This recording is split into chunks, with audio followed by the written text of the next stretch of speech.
এক জাতি এক দেশ, ঐক্যবদ্ধ বাংলাদেশ, ঐক্যবদ্ধ বাংলাদেশ, এক জাতি এক দেশ। উগ্রবাদের ঠিকানা বাংলাদেশে হবে না, বাংলাদেশে হবে না। উগ্রবাদের ঠিকানা, উগ্রবাদের ঠিকানা বাংলাদেশে হবে না, বাংলাদেশে হবে না। উগ্রবাদের ঠিকানা, উগ্রবাদের ঠিকানা বাংলাদেশে হবে না, বাংলাদেশে হবে না। উগ্রবাদের ঠিকানা, ধর্ম ব্যবসার ঠিকানা বাংলাদেশে হবে না, বাংলাদেশে হবে না। ধর্মব্যবসার ঠিকানা, উগ্রবাদের ঠিকানা বাংলাদেশে হবে না। أعوذ بالله من الشيطان الرجيم بسم الله الرحمن الرحيم الحمد لله رب العالمين। আজকে আমরা এমন একটি সময় এখানে এই সমাবেশ করছি, এই সময়টাকে হৃদয় দিয়ে অনুধাবন করার জন্য আমি আপনাদেরকে অনুরোধ করব। আপনারা জানেন গত এক বছর থেকে ফিলিস্তিনি মুসলমানদের উপরে ইসরায়েলের সেনাবাহিনী ইতিহাসের বর্বরতম হত্যাকাণ্ড নিপীড়ন চালাচ্ছে। যেই কোনো পরিসংখ্যানের হিসাব দেখবেন, গত এক বছরে তারা প্রায় ৮০,০০০ মুসলমানকে হত্যা করেছে, এর মধ্যে ৪০,০০০ নারী এবং শিশু। এই হত্যাকাণ্ডের প্রতিবাদে সারা দুনিয়ার বিভিন্ন সংগঠন তারা প্রতিবাদ জানাচ্ছেন। হিজবুত তাওহীদ আন্দোলন ঢাকা মহানগরী সহ দেশের গুরুত্বপূর্ণ শহরগুলিতে প্রতিবাদ করেছে, হ্যান্ডবিল বিতরণ করছে। এই হত্যাকাণ্ডের ব্যাপারে জাতিসংঘ নীরব। এই হত্যাকাণ্ডের ব্যাপারে ওই সমস্ত আরব মুসলিম রাষ্ট্রগুলিও নীরব। এই হত্যাকাণ্ডের ব্যাপারে মুসলমানদের সংগঠন ওআইসি, আরব লীগ সবাই নির্লজ্জ নীরবতা পালন করছেন। আমরা বলতে চাই, বাংলাদেশে যদি কোনো বিচার বহির্ভূত হত্যাকাণ্ড ঘটে, আমাদের সেনাবাহিনী অথবা র্যাব অথবা পুলিশ, তখন আমেরিকার কর্মকর্তা, জাতিসংঘের কর্মকর্তারা উড়ে এসে বলেন আপনাদের মানবাধিকার লঙ্ঘন হচ্ছে। আমাদের এখানে রাজনৈতিক দলগুলি যখন গণতান্ত্রিক আচরণ না করে, তখন তারা বলে এখানে গণতন্ত্র নাই, এখানে মানবাধিকার লঙ্ঘন হচ্ছে। কিন্তু আপনাদের সামনে এই যে ফিলিস্তিনের নির্দোষ মানুষগুলির উপরে ইতিহাসের বর্বরতম হত্যাকাণ্ড হচ্ছে, কোথায় গণতন্ত্র, কোথায় মানবাধিকার? এগুলি ভাওতাবাজি, এগুলি ভণ্ডামি। আসলে দুনিয়াতে মানবাধিকার বলতে এখন কিছুই নাই। আমার বাড়ির পাশের মিয়ানমারের 10 লক্ষ মুসলমানকে মেরে পিটিয়ে কেটে তাদেরকে উদ্বাস্তু করে দিয়েছে। তারা এখন আমাদের বাংলাদেশে উদ্বাস্তু। এই উদ্বাস্তু শিবিরে জাতিসংঘের মহাসচিব এসে তিনি ত্রাণ বিতরণ করছেন। $6 সংসার চলে কিনা, $3 সংসার চলে, এরা নিজের চোখে দেখার জন্য তিনি এসেছেন। আমরা বলেছি জাতিসংঘ মহাসচিবের উদ্দেশ্য মিয়ানমারের মুসলমানদের ত্রাণ দেওয়া নয়, মিয়ানমারের মুসলমানদের প্রত্যাবর্তন নয়। জাতিসংঘের উদ্দেশ্য হচ্ছে অন্য একটা উদ্দেশ্য। জাতিসংঘের মহাসচিব বলেছেন বাংলাদেশকে মিয়ানমারের মানবিক সহায়তা করার জন্য করিডোর দিতে হবে। এখন এটার নাম তারা দিচ্ছেন হিউম্যানিটেরিয়ান প্যাসেজ, মানবিক করিডোর। মানবিক করিডোর আমরা দিব কেন? আপনাদের আর কোনো করিডোর নাই? আমি সরকারকে বলতে চাই, আপনারা ইন্টারিম গভর্নমেন্ট, বাংলাদেশের একটা রাজনৈতিক পট পরিবর্তনের প্রেক্ষাপটে আপনারা ক্ষমতাসীন হয়েছেন, কিন্তু এদেশের মানুষের সম্মতি না নিয়ে, এদেশের মানুষের আশা আকাঙ্ক্ষার বিপরীতে গিয়ে যদি আপনারা ইঙ্গো মার্কিন চক্রান্তে বলি পা দেন, এই জাতি আপনাদেরকে ছাড়বে না। আপনারা মুসলমানদের প্রত্যাবর্তন নিয়ে কোনো কথা বলেন না। মানবিক সাহায্য কাকে দিবেন? কারা মানবিক সাহায্য পাবে? সেখানে কয়টা মুসলমান আছে? এই মানবিক সাহায্য মিয়ানমারের মুসলমানরা, আজকে 10 লক্ষ মুসলমান, তাদের লক্ষ লক্ষ তরুণ মাদক সন্ত্রাসে পা বাড়িয়েছে। তাদের হাজার হাজার নারী, কিশোরী, যুবতী, তারা আজকে ট্রাফিকিং এর শিকার হয়েছে, অর্থাৎ চোরা কারবারিদের খপ্পরে পড়েছে। আজকে তাদের বাড়ি নাই, ঘর নাই। আমরা হিজবুত তাওহীদ বলেছি মিয়ানমারের জনগণের অধিকার রয়েছে তাদের বাড়িতে বসবাস করার, এটা তাদের ন্যায়সঙ্গত অধিকার। তাদের জাতিসংঘের খাবারের প্যাকেট দরকার নাই। আপনারা কি মনে করেন মিয়ানমারের জনগণকে স্বদেশে ফেরত যেতে হবে? হাজার হাজার মানুষ আজকে বাংলাদেশ থেকে আমরা এই বার্তা দিচ্ছি, জাতিসংঘ আপনারা মিয়ানমারের মুসলমানদেরকে প্যাকেট দেওয়ার দরকার নাই। আমি মিয়ানমারের মুসলমানদেরকে বলতে চাই, আপনাদের বাড়ি ঘর, আপনাদের হালের বলদ, আপনাদের এক টুকরো জমি, আপনাদের একটা কুড়ে ঘর, সেটা বাঁশের ঘর হোক, এটা আপনাদের জন্য সম্মানের, ইজ্জতের। আপনারা কি জাতিসংঘের প্যাকেট চান? মুসলমানদেরকে আমি বলতে চাই, মিয়ানমারে আপনারা ফেরত যান। আপনাদের বাড়িঘর ফিরে পাওয়ার জন্য যা দরকার আপনারা তাই করেন। এটা আপনাদের ন্যায়সঙ্গত অধিকার, এটা আপনাদের মানবাধিকার। আমি মুসলমানদেরকে বলতে চাই, মিয়ানমারের মুসলমানকে, আপনারা কোরআনের অনুসারী, আপনারা আখিরি নবীর উম্মত, আপনারা লক্ষ লক্ষ মুসলমান, আপনারা মিয়ানমার থেকে পালিয়ে এসেছেন কার ভয়ে? অথচ মাত্র 10 থেকে 15,000 আরাকান আর্মি, তারা বৌদ্ধ ধর্মের অনুসারী। আমি কোন ধর্মের বিরুদ্ধে কথা বলি না, আমি সাম্প্রদায়িকতার বিরুদ্ধে, আমি যে কোনো অন্যায়ের বিরুদ্ধে। আমি যুক্তির খাতিরে বলতে চাই, তারা বৌদ্ধ ধর্মের অনুসারী, তারা যদি সামরিক অভিযান করে পুরো মিয়ানমারকে দখল করতে পারে, আপনারা লক্ষ লক্ষ মুসলমান আজকে আপনারা উদ্বাস্তু হয়েছেন কেন?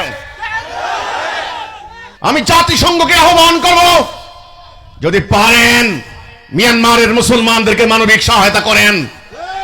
সবচাইতে বড় মানবাধিকার হবে তাদের বাড়ি ঘরে ফেরত যাওয়ার নিশ্চয়তা করা। কাশ্মীরে পেহেলগাম নামক জায়গায় হামলা হয়েছে। কাশ্মীরের এই সংকট আজকের নয়। ব্রিটিশ সাম্রাজ্যবাদীরা যখন এই দেশটাকে টুকরা টুকরা করে দিয়ে ব্রিটিশে পালিয়ে যায়, তখন থেকে তারা কাশ্মীরে একটা অগ্নিগর্ভ অবস্থা সৃষ্টি করে দিয়েছে। আপনারা জানেন, কাশ্মীরের মুসলমানরা সেই 48 সাল থেকে নিপীড়িত, নির্যাতিত। কাশ্মীরের হাজার হাজার মুসলমানকে হত্যা করা হয়েছে। দুনিয়ার মানবাধিকার সংগঠন নীরব। পোষকরা নামক একটা গ্রামে 91 সালে সেখানে ভারতের সেনাবাহিনী প্রবেশ করে শত শত নারীকে বেজ্জুত করেছে। সেই নারীদের মধ্যে প্রেগনেন্ট নারীও ছিলেন, 80 বছরের বৃদ্ধাও ছিলেন, 12 বছরের কিশোরী বাচ্চা মেয়েও ছিল। আজ পর্যন্ত সেই ধর্ষণ কাণ্ড, সেই অত্যাচারের কোনো বিচার হয় নাই। এখন এই কাশ্মীর একটা মৃত্যু উপত্যকা। এই কাশ্মীরে গত কয়েকদিন আগে একটা সন্ত্রাসী হামলা হয়েছে। আমরা হিজবুত তাওহীদ আন্দোলন যেই কোন সন্ত্রাসের বিরুদ্ধে, আমরা উগ্রবাদের বিরুদ্ধে, আমরা সাম্রাজ্যবাদের বিরুদ্ধে এই হামলার নিন্দা আমরা সঙ্গে সঙ্গে করেছি। কিন্তু আমরা দেখলাম ভারতে যারা ধর্ম নিয়ে রাজনীতি করে, ধর্মকে অবলম্বন করে যারা ক্ষমতায় টিকে থাকতে চায়, যারা মুসলমানদের বিরুদ্ধে প্রতিনিয়ত বিষোদাগার করে, সেই রাজনৈতিক দলের নেতারা ভারতে বসে বসে সরাসরি এই হামলার জন্য মুসলমানদেরকে দায়ী করছেন, ইসলামকে দায়ী করছেন। আমরা দেখলাম তাদের কথার সঙ্গে তাল মিলিয়ে সোশ্যাল মিডিয়ায় সেখানে মুসলমানদের বিরুদ্ধে, ইসলামের বিরুদ্ধে, নবীর বিরুদ্ধে, ইসলাম সন্ত্রাসের ধর্ম, মুসলমান সন্ত্রাসী, কোরআন সন্ত্রাস শিখায়, এই ধরনের প্রপাগান্ডা চালাচ্ছে ভারত থেকে।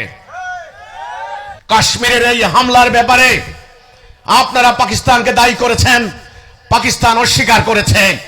আপনাদের এই রাজনীতির খেলা, পাকিস্তানও ধর্ম নিয়ে রাজনীতি করে, কিন্তু আল্লাহ রাসূলের ইসলাম সেখানে প্রতিষ্ঠা হয় নাই। ভারত, আপনারাও হিন্দুত্ববাদ নিয়ে রাজনীতি করেন।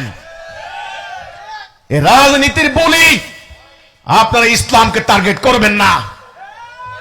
আপনারা এই ধরনের সন্ত্রাসী হামলা ভারতবর্ষে নতুন নয়। এগুলি নিপীড়িত নির্যাতিত জনগণ তারা যখন রুখে দাঁড়ায় তখন এটাকে বলবেন সন্ত্রাসী হামলা। আমি আবার বলছি, যেই কোন সন্ত্রাসী পথচারী পর্যটকবাহী গাড়িতে নির্দোষ নিরপরাধ কোন মানুষকে, যারা সিভিলিয়ান, যারা যুদ্ধ সংশ্লিষ্ট নয়, তাদেরকে হত্যা করা ইসলাম কোনদিন বৈধতা দেয় না। কিন্তু এটাকে অবলম্বন করে ইসলামকে টার্গেট করে কথা বলবেন, মুসলমানকে আক্রমণ করে কথা বলবেন, সেটা আমরা সহ্য করব না। কারণ আমার ইসলাম হক, আমার রাসূল হক, আমার আল্লাহ হক, আমার কোরআন হক, আমার রাসূল পাক সাল্লাল্লাহু আলাইহি সাল্লামের জীবনী, পবিত্র জীবনী, সেখানে কোনো সন্ত্রাসবাদের জায়গা নেই। রাসূল যুদ্ধ করেছেন, অন্যায়ের বিরুদ্ধে যুদ্ধ, মানবাধিকার প্রতিষ্ঠার লড়াই, কিন্তু কোনো ফিতনা সৃষ্টি করেননি। নির্দোষ নিরপরাধ মানুষকে হত্যা করার লাইসেন্স রাসূলের জীবনীতে নাই, কোরআনে নাই। ইসলাম কোনদিন সন্ত্রাসবাদের শিক্ষা দেয় না। কিন্তু আমরা জানি সাম্রাজ্যবাদী অস্ত্র ব্যবসায়ী রাষ্ট্রগুলি সারা দুনিয়াময় এই জঙ্গিবাদ সন্ত্রাসবাদের তারা জন্ম দিয়েছে। আফগানিস্তানে রাশিয়ার সেনাবাহিনী যখন দখল করলো, আফগানিস্তানের জনগণ প্রতিরোধ রচনা করলো, বিশ্ব মিডিয়া প্রচার চালালো এরা জঙ্গি। কিন্তু আফগানিস্তানের নির্দোষ মানুষের উপরে রাশিয়ার কমিউনিস্ট বাহিনী হামলা করলো, ওদেরকে আর জঙ্গি বলা হয় নাই। 48 সালে মুসলমানদের বাড়ি ঘর ফিলিস্তিন, আজকে আমরা বলি প্যালেস্টাইন, এই ফিলিস্তিনি মুসলমানদের উপরে তাদের জবরদখল করে ইউরোপ থেকে ইহুদিদেরকে এনে পুনর্বাসিত করলো। সেই ফিলিস্তিনের নির্দোষ নিরপরাধ মানুষ বাড়িঘর রক্ষার জন্য ট্যাঙ্কের সামনে গুলতি নিক্ষেপ করছে, তখন দুনিয়াময় প্রচার চালিয়েছে ফিলিস্তিনি মুসলমানরা জঙ্গি। আমরা জানি বিশ্ব মিডিয়া তাদের, আমরা জানি এখন তারা বিশ্বের সুপার পাওয়ার, আমরা জানি বিশ্বের অধিকাংশ সম্পদ এখন তাদের দখলে। তারা যা বলে দুনিয়ার মানুষ এখন তাই বিশ্বাস করে। সুতরাং উগ্রবাদ, সন্ত্রাসবাদ, সাম্প্রদায়িকতার জন্ম ইসলাম থেকে হয় নাই। লড়তে হবে একসাথে উগ্রবাদের বিরুদ্ধে, লড়তে হবে একসাথে। ইন্টারিম গভর্নমেন্টের প্রধান উপদেষ্টা ডক্টর ইউনূস সাহেব, তিনি একজন আন্তর্জাতিকভাবে পরিচিত ব্যক্তিত্ব, আপনারা জানেন, নোবেল লরিয়েট।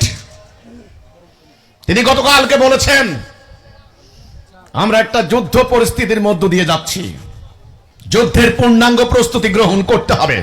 যদি আমরা যুদ্ধের প্রস্তুতি গ্রহণ না করি সেটা হবে আমাদের জন্য আত্মঘাতী। আমি ধন্যবাদ জানাই, যুদ্ধের নেসেসিটি, প্রয়োজনীয়তা তাহলে এতদিন পর অনুধাবন করেছেন। তিনি বলেছেন আমি যুদ্ধ চাই না। আপনি না চাইলেও হবে না। প্রধান উপদেষ্টা মহোদয়, দ্বিতীয় বিশ্বযুদ্ধের আগে যদি জনগণের ভোট নিত, 99% ভোট পড়তো যুদ্ধ চাই না। যুদ্ধের বিরুদ্ধে দেশে দেশে মিছিল সমাবেশ হয় নাই, হয়েছে, কিন্তু যুদ্ধ কি বন্ধ হয়েছে? কোটি কোটি বনি আদম খুন হয়েছে। তৃতীয় বিশ্বযুদ্ধ কেউ বন্ধ করতে পারবে না। আমি ধন্যবাদ জানাই, আপনারা অনুধাবন করতে পেরেছেন। কিন্তু যুদ্ধ করবেন কি দিয়ে? বাংলাদেশ ছোট্ট একটি রাষ্ট্র, 85% আমরা বিদেশ থেকে আমদানি করতে হয়। আমাদের তেমন জাতীয় সম্পদ নাই, সীমিত। আধুনিক যুদ্ধ অত্যন্ত ব্যয়বহুল। যে সমস্ত মিসাইল রাশিয়া ব্যবহার করেছে, লক্ষ লক্ষ ডলার এক একটা মিসাইল।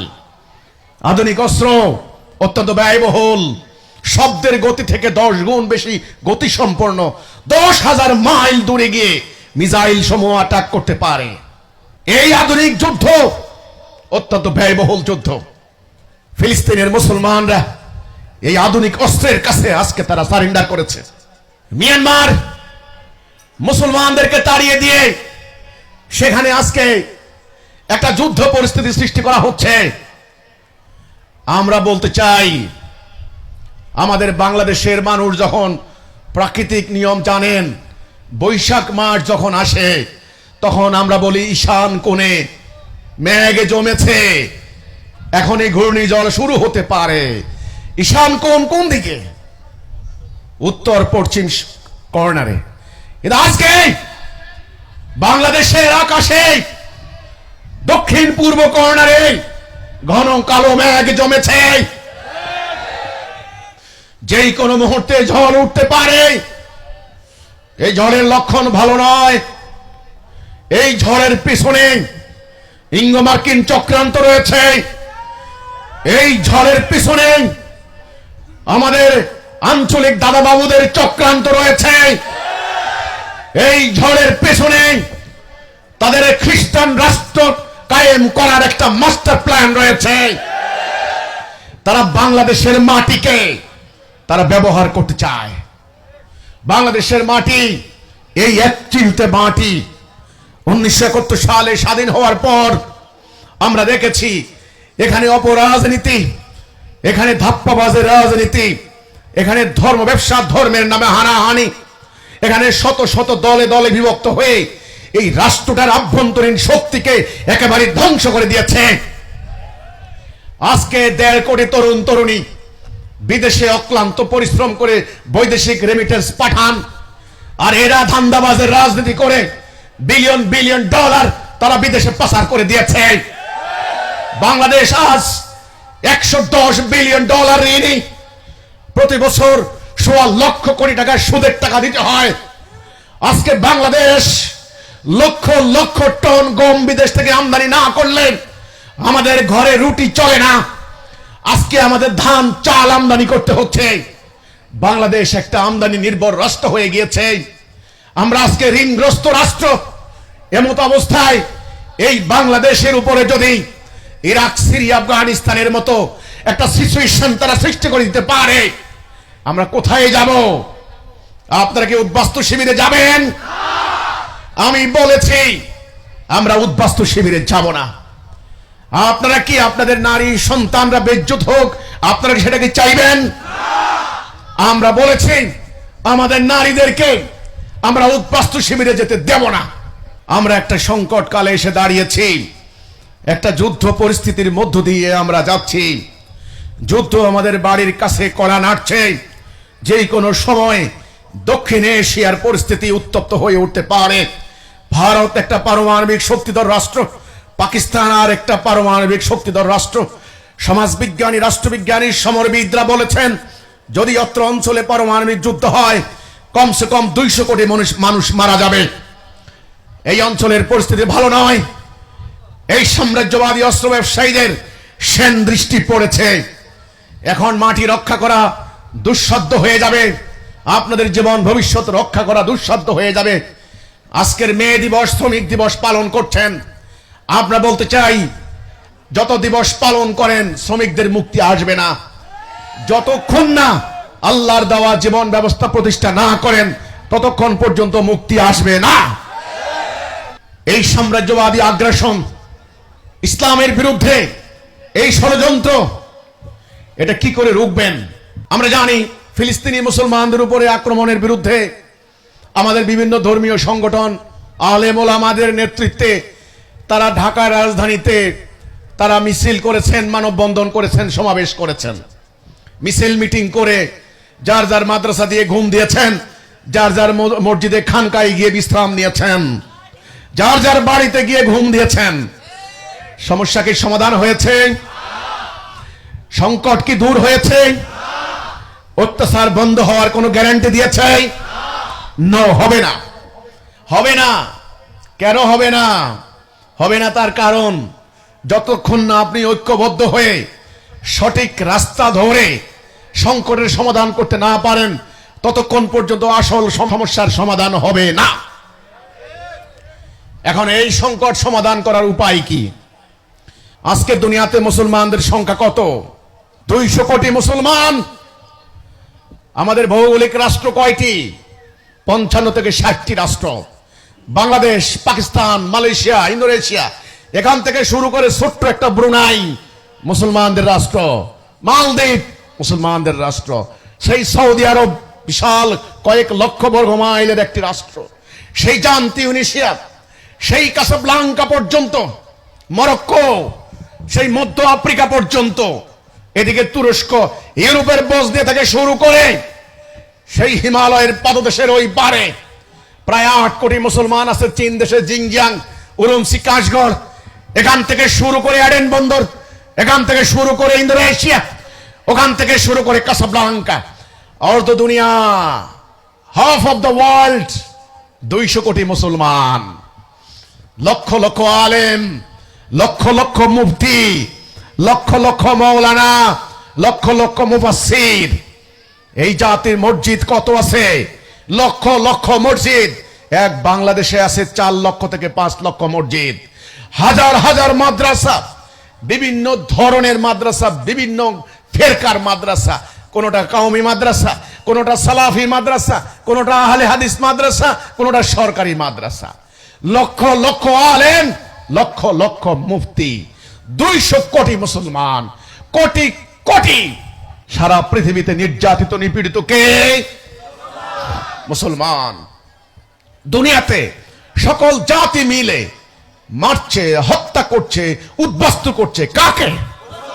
মুসলমানকে। এই মুহূর্তে 8 কোটি মুসলমান উদ্বাস্তু। এই মুহূর্তে বোমার আঘাতে ধ্বংস হচ্ছে মুসলমান, মানবাধিকার লঙ্ঘন হচ্ছে মুসলমানদের, লক্ষ লক্ষ নারী বেজ্জত হচ্ছে মুসলমানদের। মুসলমান কেন মাথা উঁচু করে দাঁড়াইতে পারছে না? কিসের অভাব? মুসলমানদের কি আমলের অভাব? আমল কি কম হচ্ছে?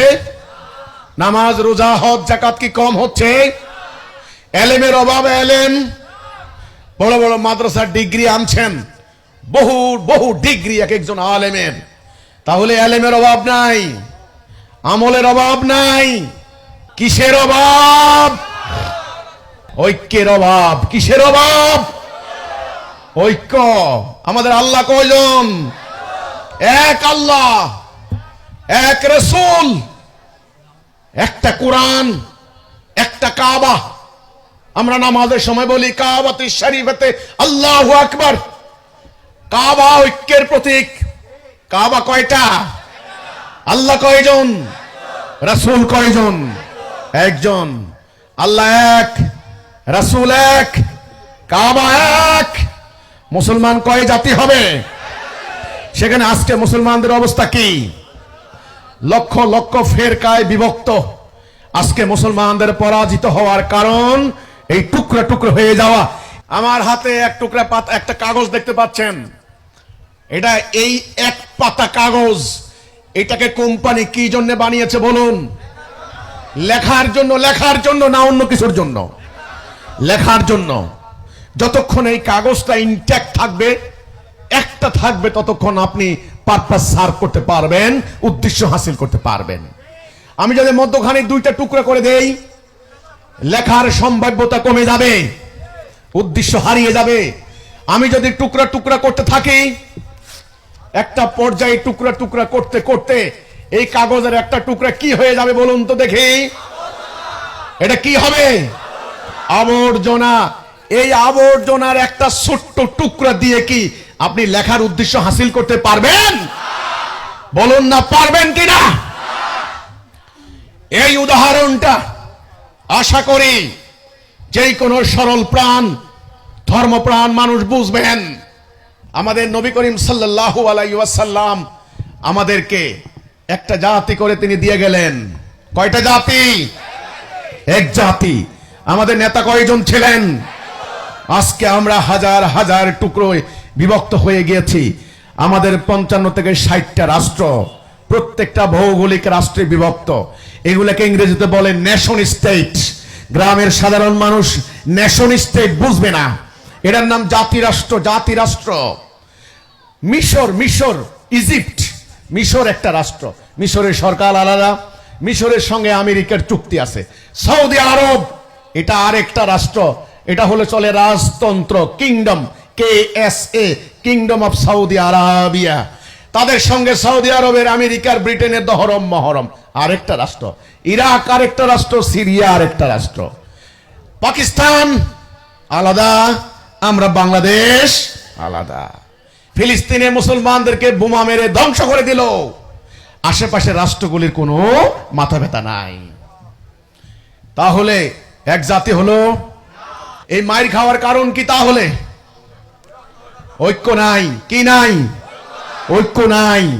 ভালো করে বুঝতে হবে ঐক্যের গুরুত্ব। আমেরিকার রাষ্ট্রীয় কি নাম? USA, the United states of America. United, তারা 50টি অঙ্গরাজ্য মিলে ঐক্যবদ্ধ হয়েছে। আজকে সমস্ত প্রাকৃতিক সম্পদ তাদের, দুনিয়াতে তারা মাতব্বরি করে ছড়ে ঘুরায়। আর আমরা 55টি রাষ্ট্র টুকরা টুকরা হয়ে 71 সালে ইস্ট আর ওয়েস্ট পাকিস্তান মারামারি করে আমরা লক্ষ লক্ষ মুসলমান মারলাম, একজন আরেকজনকে মারলাম। একটা তসবিহ ছড়া, 100টা দানা, মধ্যখানে রশি কেটে দিলে দানাগুলি ছড়িয়ে ছিটিয়ে পড়বে না? একটা ফুলের মালা, এই মালাটাকে একত্র করে কিসে? একটা রশি, দড়ি। দড়ি কেটে দিলে আপনি 10টা গরুকে বা 10টা ভেড়াকে একটা রশি দিয়ে বেঁধে এক জায়গায় রওনা দেন, রশি কেটে দিলে ভেড়াগুলি কি হবে? এদিকে ওদিকে চলে যাবে। কোনোটা শিয়ালে খাবে, কোনোটা বাঘে খাবে, কোনোটা হারিয়ে যাবে। এই মুসলমানদেরকে ঐক্যের রশি তথা তৌহিদের রশি দিয়ে বেঁধে দেওয়ার জন্য আল্লাহ রাব্বুল আলামিন নির্দেশ দিলেন। আল্লাহ বললেন, ওয়াতাসিমু বিহাবলিল্লাহি জামিআন ওয়ালা তাফাররাকু, তোমরা ফারাক হইও না, তোমরা আলাদা হইও না, তোমরা আল্লাহর রশিকে মজবুত করে ধরে রাখো, তোমরা ঐক্যবদ্ধ হও, তোমরা টুকরা টুকরা হইও না। তাহলে আল্লাহর আদেশ কি টুকরা টুকরা হওয়া না ঐক্যবদ্ধ হওয়া? আল্লাহর রশি। কার রশি? আল্লাহর রশি কয়টা? একটা। আল্লাহর রশিকে মজবুত করে ধরে রাখার জন্য আল্লাহ রাব্বুল আলামিন নির্দেশ দিলেন। আল্লাহ রাসূল বললেন, একদিন ইহুদি জাতি 72 ফেরকায় বিভক্ত হয়েছে, আমার উম্মাত 73 ফেরকায় বিভক্ত হবে। এক ফেরকা জান্নাত যাবে আর বাকি 72 ফেরকা জাহান্নাম যাবে। তাহলে জান্নাত যাবে কয় ফেরকা? এক ফেরকা। মুসলমান জাতি কয় জাতি? এক জাতি। আজকে এই এক জাতি আজকে হাজার হাজার ফেরকা, মাযহাব, তরিকা টুকরা টুকরা হয়ে নিজেরা নিজেরা হানাহানি মারামারিতে লিপ্ত। যেই কারণে আজকে আমরা জমি হারাচ্ছি, আজকে আমরা বাড়িঘর হারাচ্ছি, আজকে আমরা সম্মান হারাচ্ছি, আজকে আমরা ইজ্জত হারাচ্ছি। এখন কি আপনারা ঐক্যবদ্ধ হবেন? আল্লাহর হুকুমকে মানতে চান? আমার কথা নয়, আমি আল্লাহর পক্ষ থেকে আযান দেওয়ার জন্য দাঁড়িয়েছি, আমি আল্লাহর পক্ষ থেকে বাণী পৌঁছে দেওয়ার জন্য এসেছি। আমার কথা নয়, আল্লাহর কথা। আল্লাহ বলেছেন তোমরা ঐক্যবদ্ধ হও, এক জাতি এক দেশ, ঐক্যবদ্ধ বাংলাদেশ, এক জাতি এক দেশ, ঐক্যবদ্ধ বাংলাদেশ, এক জাতি এক দেশ,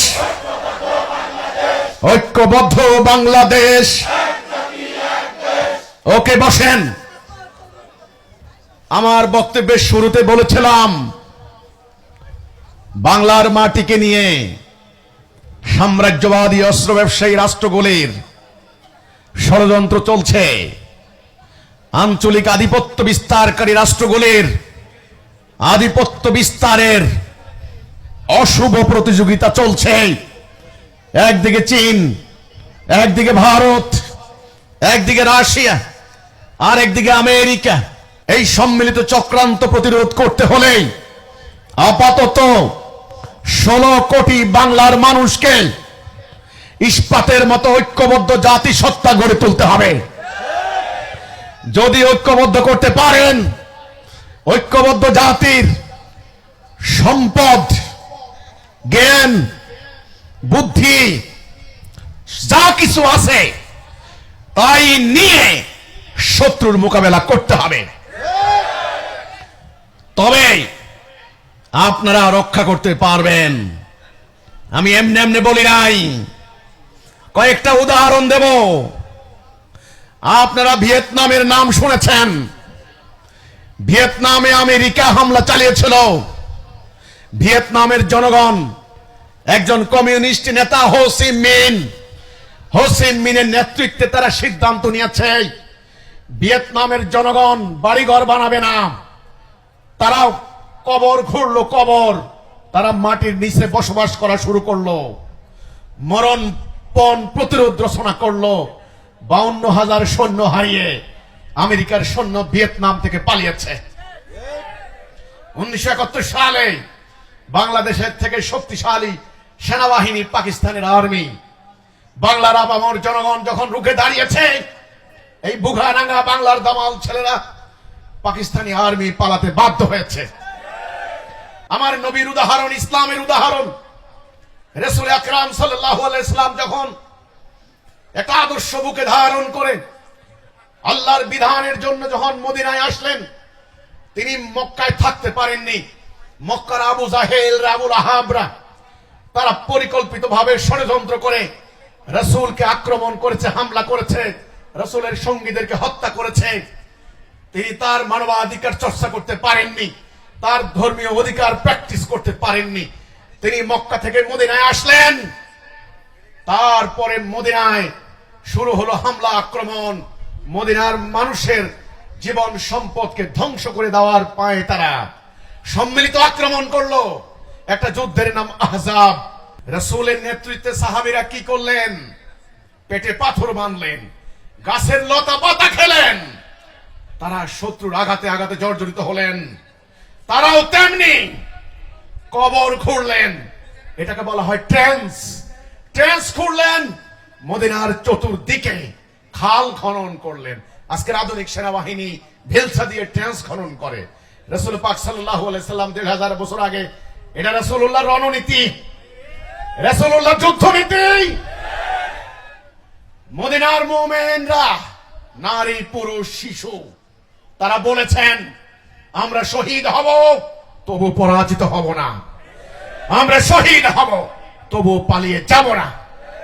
আল্লাহ রাব্বুল আলামিন তাদের উপর রহমত করলেন, তারা বুক টান টান করে দাঁড়িয়ে থাকলেন। ইতিহাস সাক্ষী দেয় সম্মিলিত কাফের বাহিনী পরাজিত হতে বাধ্য, তারা পালিয়ে গেল। আমি কয়েকটা উদাহরণ দিলাম, ভিয়েতনামের কমিউনিস্টের উদাহরণ, 71 সালের বাংলাদেশের উদাহরণ, এবং ইসলামের ইতিহাস থেকে একটা উদাহরণ। ঐক্যের শক্তি কতখানি। এখন কি আপনারা ঐক্যবদ্ধ হবেন? আমি বর্তমান সরকারকে বলতে চাই, বর্তমান ইন্টারিম গভর্নমেন্ট ডক্টর ইউনূস সাহেব গতকালকে বলেছেন যুদ্ধের মধ্য দিয়ে আমরা যাচ্ছি, প্রস্তুতি গ্রহণ করতে হবে। আমি পরিষ্কার করে বলতে চাই, ডক্টর ইউনূস সাহেব বাংলাদেশে গত অর্ধ শতাব্দী ধরে যেই সাম্রাজ্যবাদীদের ষড়যন্ত্রে, যেই স্বার্থের রাজনীতি, কোনটা গণতন্ত্রের নামে, কোনটা সমাজতন্ত্রের নামে, কোনটা জাতীয়তাবাদের নামে, কোনটা ধর্ম নিরপেক্ষতাবাদের নামে, এই স্বার্থের রাজনীতি যতদিন চলবে ততদিন জাতিকে ঐক্যবদ্ধ করতে পারবেন না। 1 নাম্বার। 2 নাম্বার, ধর্মকে ব্যবহার করে, ইসলামকে ব্যবহার করে স্বার্থ উদ্ধার অপরাজনীতি যতদিন চলবে, ধর্মের নামে বিভিন্ন গোষ্ঠী দল স্বার্থ উদ্ধার করবে, ততদিন জাতিকে ঐক্য সংগতি উপহার দিতে পারবেন না। আপনারা কিছু স্টুডেন্টদেরকে নিয়ে আপনারা স্টুডেন্ট মুভমেন্ট করবেন, আপনারা অ্যান্টি ডিসক্রিমিনেশন মুভমেন্ট করবেন, আপনারা বৈষম্য বিরোধী আন্দোলন করবেন। এটা দিয়ে সরকার পতন করা যায়, এটা দিয়ে রাজনীতি করা যায়, কিন্তু সাম্রাজ্যবাদীদের আগ্রাসন বন্ধ করা যাবে না। সেটার জন্য সেই প্রস্তাবনা নিয়ে আমি মাঠে ময়দানে এবং আমার সঙ্গে হাজার হাজার নিবেদিত প্রাণ হিজবুত তাওহীদের মুখলেস মুমিন, দেশপ্রেমিক, আল্লাহওয়ালা, মানবতাবাদী এই কর্মী বাহিনী নিয়ে আমি সংগ্রাম করছি। আমাদের সংগ্রামের উদ্দেশ্য আল্লাহর দ্বীনের বিজয়। দেশ রক্ষা করতে হলে, মানুষকে বাঁচাতে হলে ঐক্যের কোনো বিকল্প নাই। এবার ঐক্যবদ্ধ হবেন কিভাবে? ঐক্যবদ্ধ হওয়ার জন্য একটি আদর্শ লাগবে। খালি মুখে মুখে ঐক্যের কথা বললে হবে না। আমাদের আদর্শকে আল্লাহ রাসূল আখেরি নবী, বিশ্ব নবী, রাহমাতুল লিল আলামিন, আমাদের তিনি আদর্শ। রাসূল পাক সাল্লাল্লাহু আলাইহি ওয়াসাল্লাম কি করেছেন? আরবের ওই টুকরো টুকরো হয়ে যাওয়া ওই গোষ্ঠীগুলিকে, এটাকে আমরা বলি গোত্র। আরবের সমাজ ছিল গোত্র ভিত্তিক সমাজ। এই গোত্রগুলি নিজেরা নিজেরা মারামারি করতো না? আরবের ওই গোত্র মারামারি করতো না? মারামারি করতে করতে তাদের নিজেদের শক্তি তারা ক্ষয় করে ফেলছিল। চুরি ডাকাতি ছিল নিত্য ঘটনা। নারীদের কোনো সম্মান ছিল না, সেখানে কোনো মানবাধিকার ছিল না। নবী করিম সাল্লাল্লাহু আলাইহি ওয়াসাল্লাম আরবের ওই গোত্রগুলিকে ঐক্যবদ্ধ করলেন কি দিয়ে? একটা কথা দিয়ে, লা ইলাহা ইল্লাল্লাহ মুহাম্মাদুর রাসূলুল্লাহ। এটাই হলো ইসলামের কলেমা, এটাই হলো ইসলামের ভিত্তি। ইসলাম শুরু নামাজ দিয়ে না, ইসলাম শুরু হচ্ছে ঈমান দিয়া। ইসলাম শুরু হলো তাওহীদ দিয়া। যার ঈমান নাই তার নামাজ রোজার কোনো মূল্য নাই। পবিত্র কোরআনে কোথাও আগে নামাজ রোজার কথা বলা হয় নাই, আগে বলা হয়েছে ঈমান আনো। নবী করিম সাল্লাল্লাহু আলাইহি সাল্লামের হাদিস, যত হাদিস গ্রন্থ আছে আপনি পড়ে দেখেন, আগে আমলের কথা বলা হয় নাই, আগে ঈমান। এই ঈমানটা কি? এই ঈমানটা হলো জাতিকে ঐক্যবদ্ধ করার দড়ি, সুতা। লা ইলাহা ইল্লাল্লাহ এর বাংলা অর্থ কি? আল্লাহর হুকুম ছাড়া কারো হুকুম বিধান মানি না। হুকুম চলবে কার? বিধান চলবে কার? আনুগত্য করবে কার? আল্লাহ। আমাদের সৃষ্টি করেছেন কে? আল্লাহ। এই মুসলমানদেরকে আজকে ঐক্যবদ্ধ করতে হলে ইসলামের আকীদা তাদের সামনে পরিষ্কার করে তুলে ধরতে হবে। সৃষ্টির শুরুতে আল্লাহ রাব্বুল আলামিন সমস্ত ফেরেশতাদেরকে বললেন, আমি দুনিয়াতে খলিফা বানাইতে চাই, তোমরা কি বলো? ফেরেশতারা বলল, ওরা দুনিয়াতে ফাসাদ সাফাকুদ্দিমা করবে। আল্লাহ বললেন, আমি জানি তোমরা জানো না। তিনি নিজ হাতে বানালেন মাটি দিয়ে আদমকে। আদমকে বানালেন খলিফা হিসাবে। কি হিসাবে? তিনি বললেন, যখন আমি এর ভেতরে আমার রূহ ফুঁকে দেব, সবাই সেজদা করবে। আল্লাহ রাব্বুল আলামিন নিজের থেকে রূহ ফুঁকে দিলেন আদমের ভেতরে। কোরআন বলছে, ওয়া নাফাখতু ফীহি মির রূহি, যখন আমি আমার নিজের থেকে রূহ ফুঁকে দেব। আদমের ভেতরে আল্লাহর রূহ চলে আসলো। আদম হয়ে গেলেন আল্লাহর খলিফা। তিনি সবাইকে বললেন, সেজদা করো। সবাই সেজদা করলো, ইবলিস সেজদা করে নাই। আল্লাহ রাব্বুল আলামিন ইবলিসকে রাজিম করে দিলেন, বহিষ্কার করে দিলেন। আমরা বলি আউযু বিল্লাহি মিনাশ শাইতানির রাজিম। বিতাড়িত, বহিষ্কৃত শয়তান। এই ইবলিস বহিষ্কৃত হয়ে যাওয়ার পর সে বলে, আল্লাহ আমাকে অবকাশ দাও, আমাকে সুযোগ দাও, আমি ওকে তোমার পথে থাকতে দেব না। আল্লাহ বললেন, যা, তোকে কিয়ামত পর্যন্ত অবকাশ দিলাম, তুই তো অশ্বারোহী পদাতিক বাহিনী দ্বারা হামলা কর। সেই যে ইবলিস, সেই যে সুযোগ নিয়ে আসলো, ক্ষমতা নিয়ে আসলো, এখন ইবলিসের সমগ্র ষড়যন্ত্র এই আদম সন্তানের বিরুদ্ধে। আল্লাহ রাব্বুল আলামিনের পরিকল্পনা মোতাবেক তিনি মাকে বানালেন। বাবা এবং মা দুইজনকে বললেন, এই জান্নাতে থাকো, যা খুশি খাও, একটা নিষেধ, ওই গাছের নিকট যাবে না। হাজিহি শাজারাতা ফাতাকুনা মিনাজ জালিমিন। শয়তান উভয়কে ভুলিয়ে দিল, তারা সেখানে গেলেন। আল্লাহ বললেন, আদম আমি কি বলি নাই শয়তানের আনুগত্য করবে না, ও তোমাদের প্রকাশ্য শত্রু। বাবা আদম বললেন, আল্লাহ রাব্বুল আলামিন ভুল হয়ে গেছে, মাফ করে দাও, ক্ষমা করে দাও। রব্বানা যালামনা আনফুসানা ওয়া ইল্লাম তাগফির লানা ওয়া তারহামনা লানাকুনান্না মিনাল খাসিরিন। আল্লাহ ভুল হয়ে গেছে, আল্লাহ মাফ করে দাও। বললেন, ঠিক আছে, ওকে, এখানে আর থাকতে পারবে না, এখান থেকে নামিয়া যাও, ওখানে বংশবৃদ্ধি করো। এই বংশবৃদ্ধি মানে এই বনি আদম, আমরা যারা আদম সন্তান, আমরা হলাম আদম হাওয়ার সন্তান। এই দুনিয়াতে আমাদের প্রধান শত্রু ইবলিস। বাবা আদমের সঙ্গে আল্লাহ রাব্বুল আলামিন ওয়াদা করলেন, ফাইম্মা ইয়াতিয়ান্নাকুম মিন্নি হুদা ফামান তাবিআ হুদায়া ফালা খাউফুন আলাইহিম ওয়ালা হুম ইয়াহজানুন। আমার পক্ষ থেকে হেদায়া আসবে, যারা এই হেদায়ার ইতায়া করবে তাদের কোনো ভয় নাই, তাদের কোনো চিন্তা নাই। সম্মানিত ভাই ও বোনেরা, আমি একজন গুনাহগার সাধারণ মানুষ, আমি আপনাদের ভাই, আমি এই মাটির সন্তান। এই মহা সত্য আমি জানতাম না, হেদায়া কি বুঝতাম না, সত্য কি বুঝতাম না।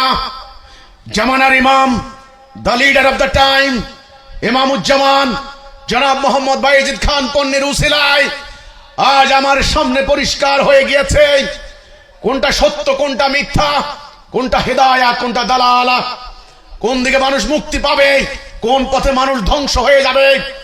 এই মহা সত্য বুঝার পর আল্লাহ রাব্বুল আলামিনের অনুপ্রেরণায়, আল্লাহ রাব্বুল আলামিনের পক্ষ থেকে আজকে আমি আপনাদের কাছে এই মহা সত্য নিয়ে এখানে এসে দাঁড়িয়েছি।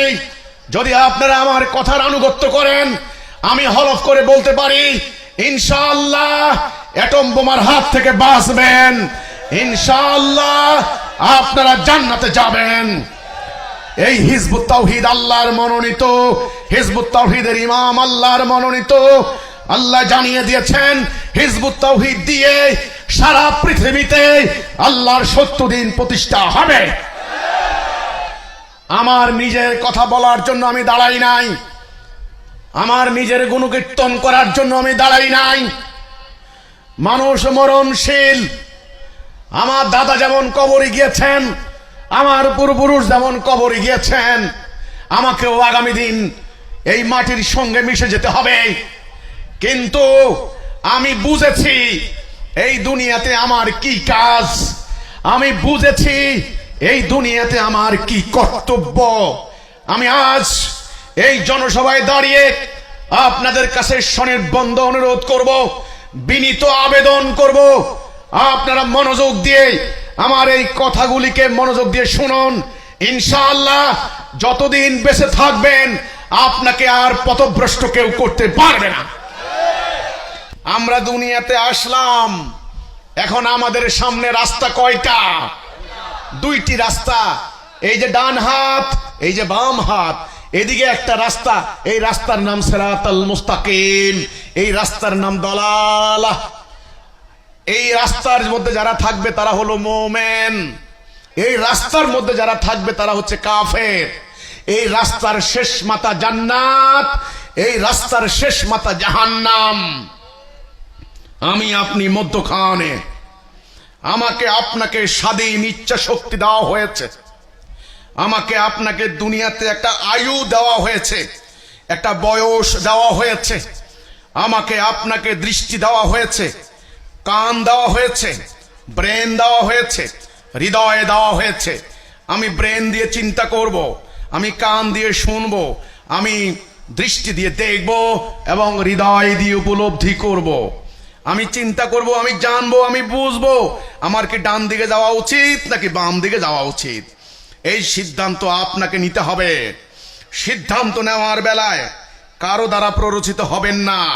সিদ্ধান্ত নেওয়ার বেলায় নিজের মস্তককে বিক্রি করে দেবেন না। সিদ্ধান্ত নেবেন আমি আপনি মাঝখানে। আমরা কি ডান দিকে যাব নাকি বাম দিকে যাব? আমরা কার খলিফা? আল্লাহর খলিফা। আমাদের মূল কাজ কি? আল্লাহর খেলাফত করা। এই দুনিয়াতে আপনার মূল কর্তব্য আল্লাহর খেলাফত করা। আমাদের দ্বীনের নাম কি? ইসলাম। ইন্নাদ-দীন ইনদাল্লাহিল ইসলাম। আল্লাহর নিকট একমাত্র গ্রহণযোগ্য হচ্ছে, অ্যাকসেপ্টেবল হচ্ছে ইসলাম। ইসলাম মানে কি? শান্তি। তাহলে আল্লাহ কি চান? শান্তি। আর ইবলিস কি চায়? অশান্তি।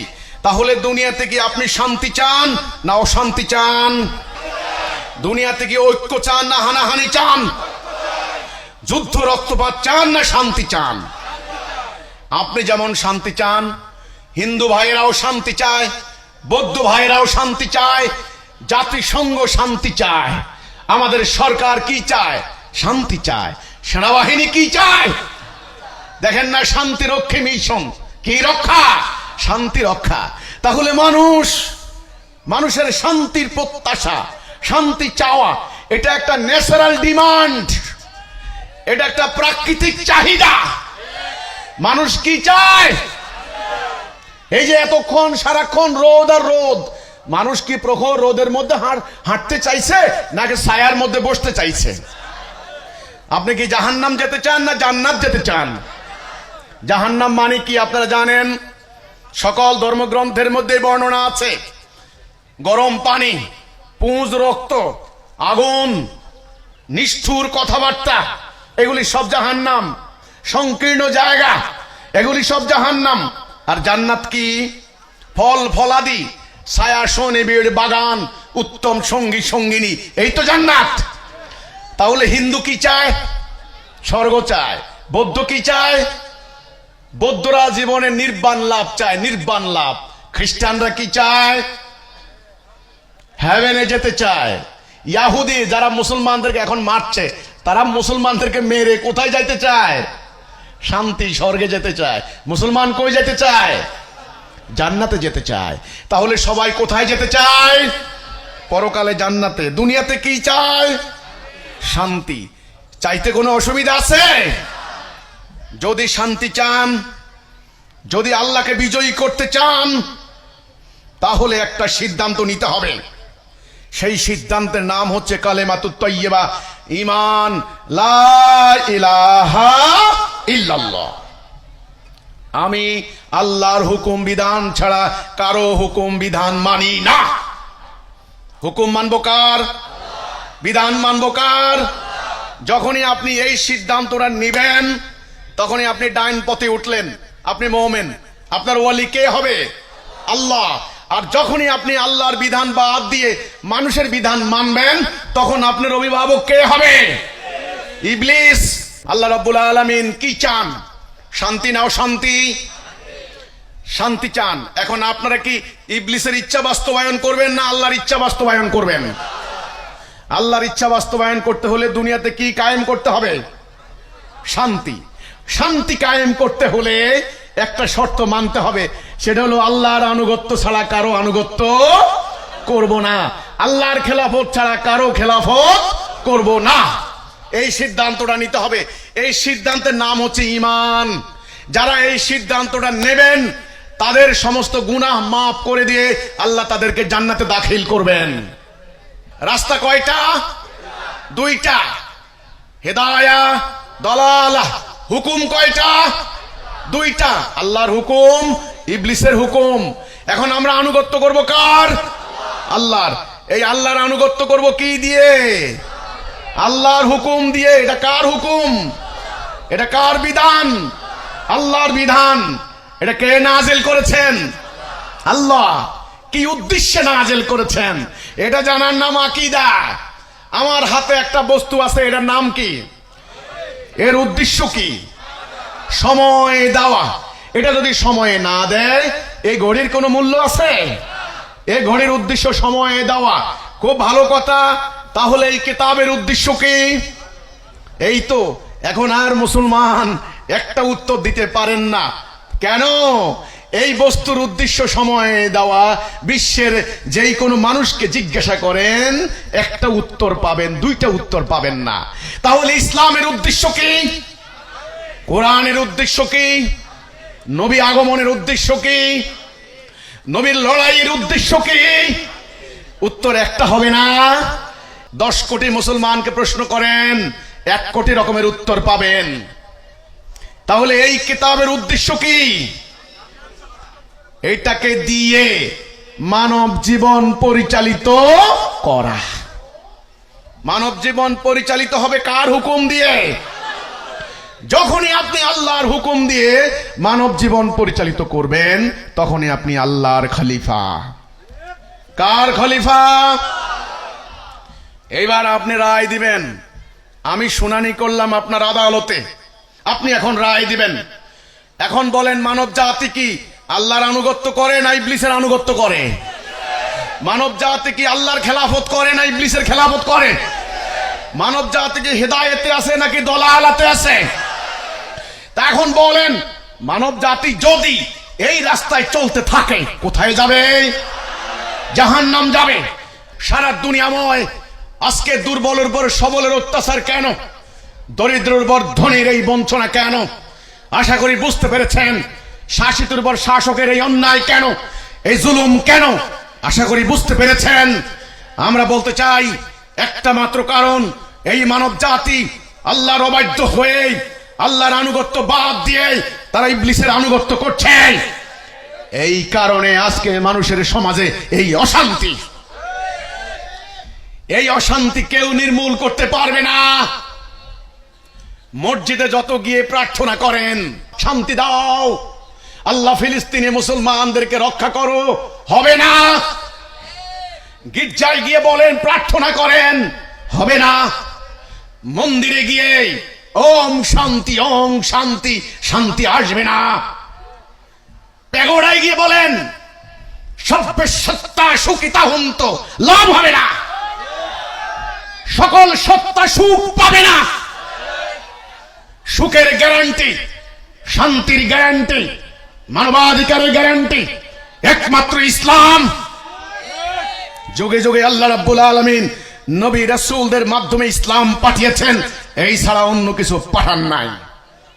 হিজবুত তাওহীদের কর্তব্য হচ্ছে মানব জাতিকে দলালা থেকে টেনে এনে হেদায়েতের পথে পরিচালিত করা। আমাদের সমস্যা কোথায়? আমরা মনে করি আমরা তো আল্লাহর প্রতি ঈমান এনেছি, আমরা আল্লাহকে বিশ্বাস করি। আমি আমাদের মুসলমানদের ধর্ম বিশ্বাস তথা ঈমানের প্রতি শ্রদ্ধা রেখে বলতে চাই, আপনারা আল্লাহকে বিশ্বাস করেন। এরকম বিশ্বাস মক্কার কাফেররাও করত। তারা মনে করতো না আল্লাহ আছে। কাবা কার ঘর? আল্লাহর ঘর। মানুষকে সৃষ্টি করছে কে? এই বিশ্বাস তাদেরও আছে, হিন্দুদেরও আছে, ভগবান আমাদেরকে সৃষ্টি করেছেন। খ্রিস্টানরাও বলে গড আমাদেরকে সৃষ্টি করেছেন। বিশ্বাস এক কথা, তার হুকুম মানা আরেক কথা। আমরা আল্লাহকে বিশ্বাস করি, কিন্তু আমরা আল্লাহর হুকুম মানি না। একটা উদাহরণ দেব।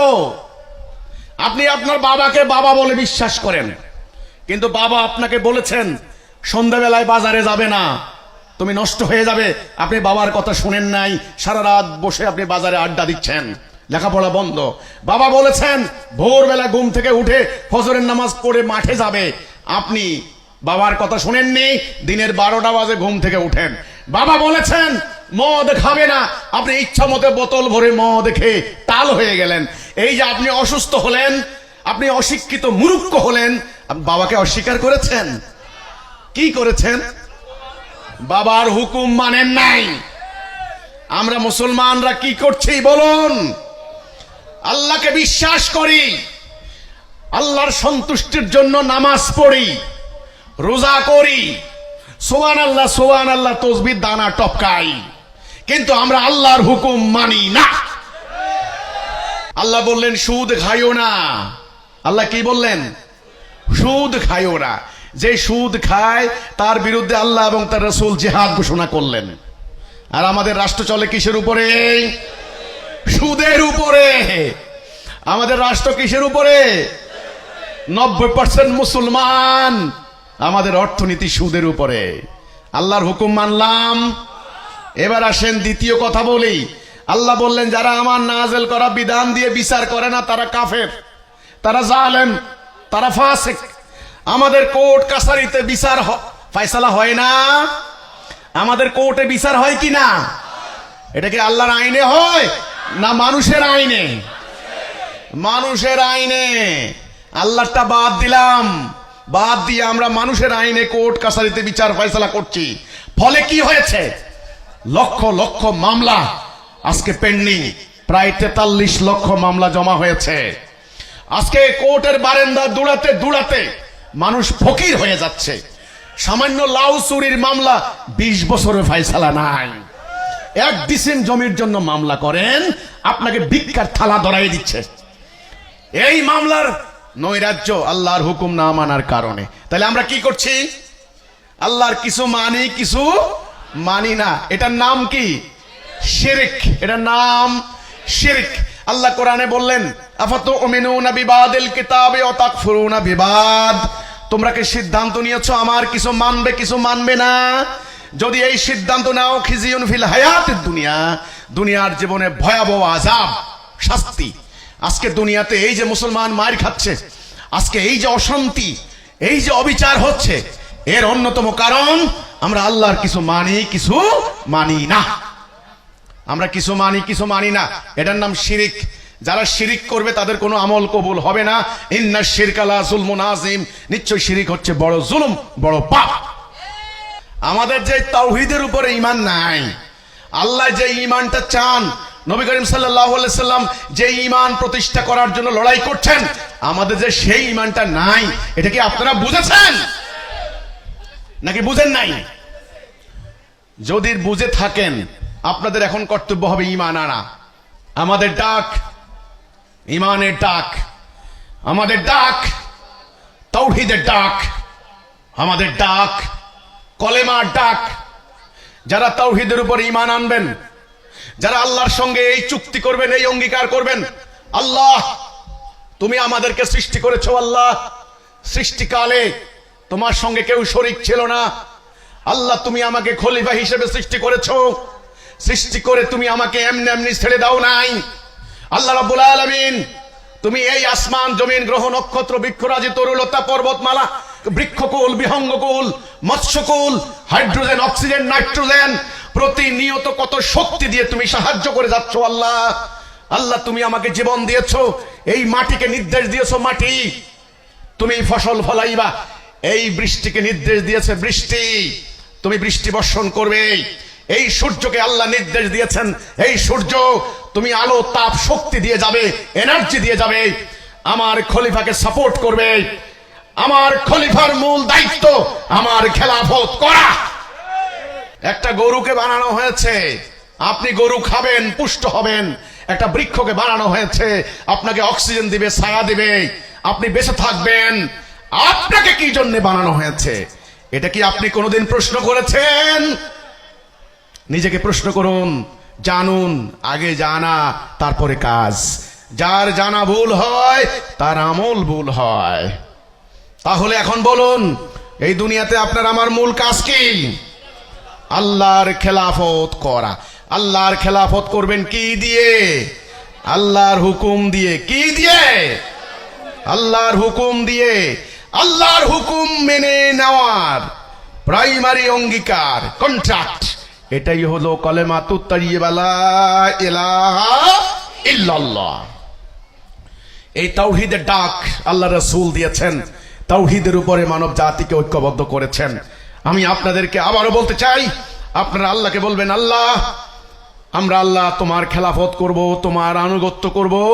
যতদিন আমরা দুনিয়াতে বেঁচে থাকি ততদিন তোমার হুকুমের আনুগত্যই আমরা কেবল করব।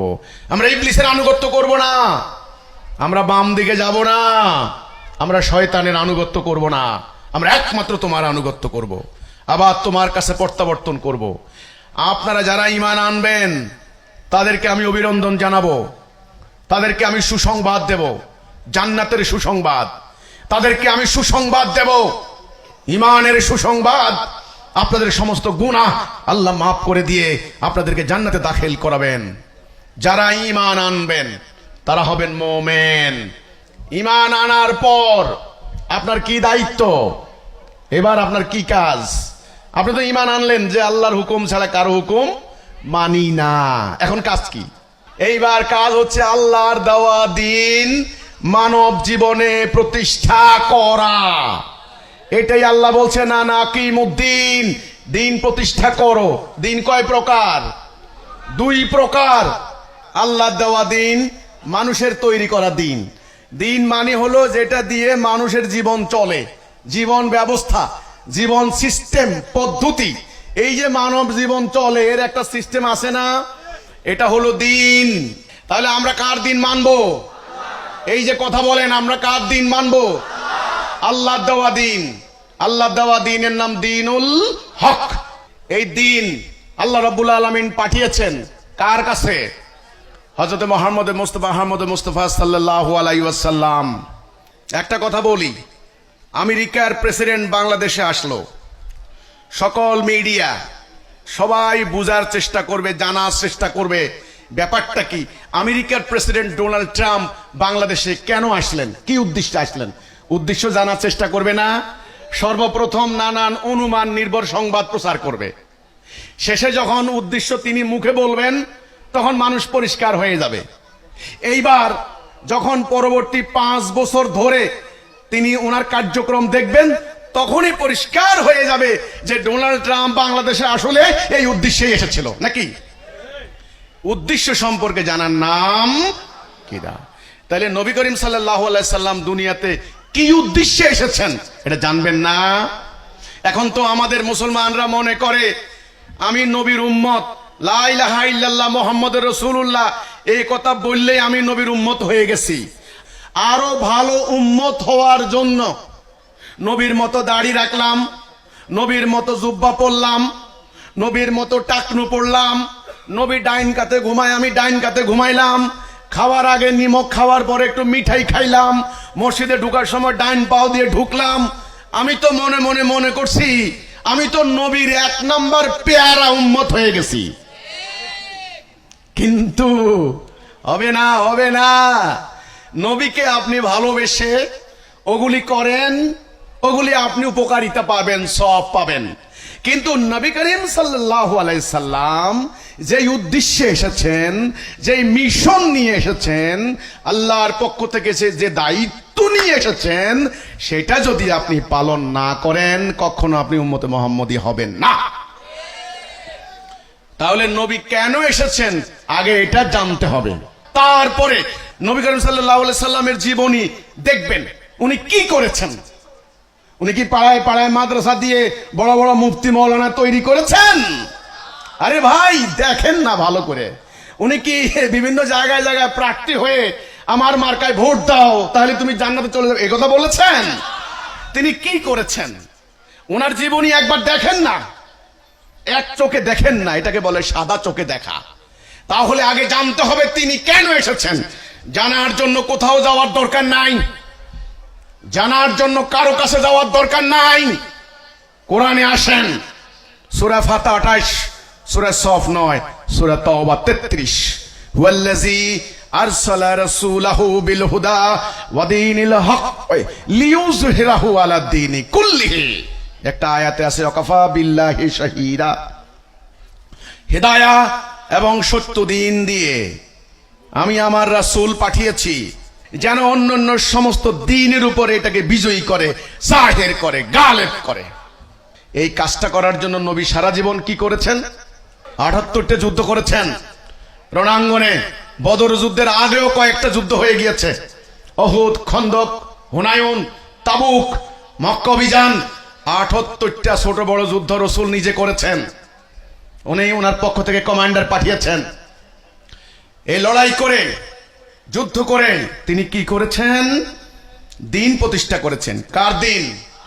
আল্লাহর দিন। কোথায় প্রতিষ্ঠা করেছেন? আরব সমাজে, জাজিরাতুল আরব। দিন প্রতিষ্ঠা করার পরে পরিবর্তন কি হয়েছে আপনারা বলুন তো? এটা জানতে হবে। ইতিহাস জানাও দিনের জ্ঞানের অন্তর্ভুক্ত। আরবের সমাজে হানাহানি ছিল, হানাহানি বন্ধ হয়ে কি হলো? শান্তি প্রতিষ্ঠা হলো। আরবের সমাজ টুকরো টুকরো ছিল, সেই সমাজ ঐক্যবদ্ধ হয়ে গেল। আরবের মানুষের শক্তি সামর্থ্য ছিল না, সেই আরব জাতি দুইটা সুপার পাওয়ার একই সঙ্গে পরাজিত করে দিল। আরবের মানুষের ঘরে খাবার ছিল না, অজ্ঞান হয়ে পড়ে থাকতো।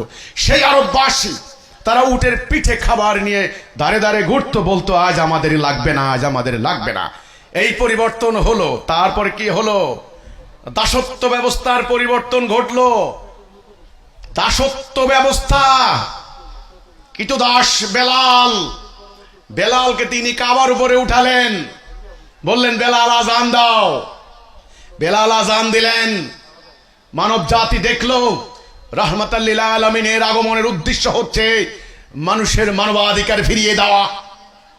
তিনি কৃতদাস জায়েদকে নিজের পুত্র ঘোষণা করলেন, সেনাপতি ঘোষণা করলেন। আপনারা জানেন ধীরে ধীরে আরবের দাসত্ব ব্যবস্থা নির্মূল হয়ে গিয়ে সেখানে মানবাধিকার ফিরে আসলো। তাহলে পরিবর্তনটা কি হলো? ঘরে এবং বাহিরে চুরি, ডাকাতি, খুন, রাহাজানি বন্ধ হয়ে গেল। মাদক খেয়ে মানুষ অজ্ঞান হয়ে পড়ে থাকতো।